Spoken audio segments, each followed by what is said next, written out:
আসসালামু আলাইকুম প্রিয় দর্শক, স্বাগতম আরও একবার এসএমএস টিভির নতুন নির্বাচন নিয়ে থাকছে বিস্তারিত। পুরোটি দেখার অনুরোধ করছি।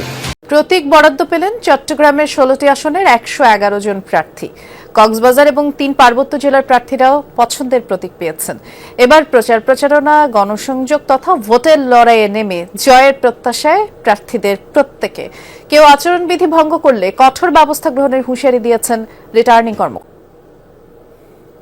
প্রতীক বরাদ্দের নির্ধারিত সময়ের আগেই রিটার্নিং কর্মকর্তার কার্যালয়ের সামনে হাজির প্রার্থী এবং তাদের প্রতিনিধিরা।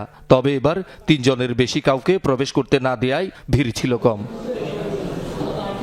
সকাল 10টা থেকে ৩ রিটার্নিং কর্মকর্তার কার্যালয়ে একযোগে শুরু হয় প্রতীক বরাদ্দ। একে একে চট্টগ্রামের ১৬টি আসনের ১১১ জন প্রার্থীর হাতে তুলে দেওয়া হয় দলীয় এবং পছন্দের প্রতীক।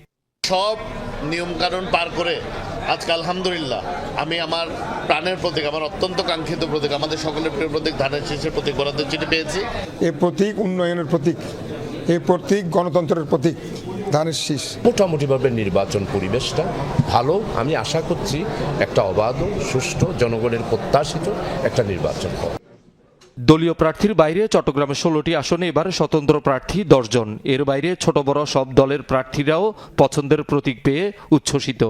হাটহাজারী উপজেলা ওয়াইজিদকে একটি সমৃদ্ধ উপজেলা হিসেবে উপহার দিতে চাই। আমি যদি ইলেক্টেড হই, আমার টেনিউরের ভিতর, আমার 5 বছর সময়ের ভিতর কালুঘাট সেতু ইনশাল্লাহ বাস্তবায়িত হবে। লুণ্ঠিত এবং অবৈধ অস্ত্র যদি ওনারা উদ্ধার অভিযান আরো জোরদার করেন, আশা করি পরিবেশটা ভালো হবে। সরকারের পক্ষ থেকে নির্বাচন কমিশনের পক্ষ থেকে কোনো বৈষম্য সৃষ্টি না হয়।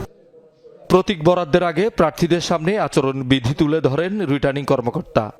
আমরা কিন্তু নির্বাচন আচরণ বিধির কোন রকমের ব্যত্যয় দেখলে আমরা কিন্তু সেখানে আসলে শক্ত ভূমিকা রাখবো। আমরা কারো প্রতি কোন রকমের পক্ষপাত করবো না।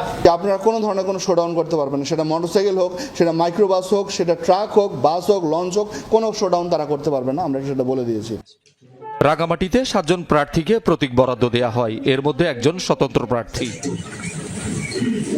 খাগড়াছড়িতে বিএনপি, জাতীয় পার্টি, জামায়াত সহ বিভিন্ন দলের ও স্বতন্ত্র মিলে 11 জন প্রার্থীকে প্রতীক বরাদ্দ দেন রিটার্নিং কর্মকর্তা।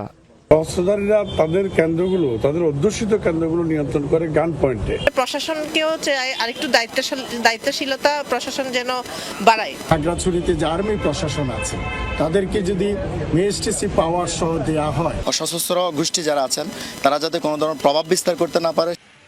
বান্দরবানও প্রতীক বরাদ্দ পেয়ে খুশি বিএনপি, এনসিপি, জাতীয় পার্টি ও ইসলামী আন্দোলনের 4 প্রার্থী। পুরোটি দেখার অনুরোধ করছি। যারা এসএমএস টিভি ফেসবুক থেকে দেখতেছেন, লাইক, কমেন্ট, শেয়ার, ফলো দিয়ে আমাদের সাথেই থাকুন। যারা ইউটিউব থেকে দেখবেন অবশ্যই সাবস্ক্রাইব করুন আমাদের এসএমএস টিভি প্লাস। যে আগামী সময়ে এখানে একটা ব্যালট বিপ্লব লাইভ হবে। ভিডিও দেখার জন্য কক্সবাজার উৎসবমুখর পরিবেশে 4টি আসনে 17 প্রার্থীর মধ্যে প্রতীক বরাদ্দ দেওয়া হয়। আসসালামু আলাইকুম। শহীদুল সুমন,